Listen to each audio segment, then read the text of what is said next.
বন্ধুরা, এই OLA S1 প্রোটার ব্যাটারির ওপরে জমে থাকা ধুলো কীভাবে পরিষ্কার করবেন সেটা আজ দেখাবো। তার জন্য আপনাকে এই 7টা অ্যালার্ন কি বোল্ট খুলে নিতে হবে এবং 4টে প্লাস্টিকের পুশ লক আছে, সেই 4টে খুলতে হবে। খোলার পরে এই ফাইবারগুলোকে খুব সাবধানের সঙ্গে আস্তে আস্তে বাইরে বের করে নিতে হবে।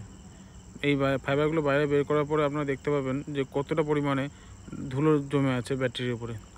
এই দেখুন কতটা পরিমাণে ধুলো জমে আছে। তো এটাকে আমি প্রেসার ওয়াশে পরিষ্কার করব। তো দেখতে পাবেন তারপরে কতটা পরিষ্কার লাগে দেখতে জিনিসটা। এবার প্রেসার ওয়াশে পরিষ্কার করছি।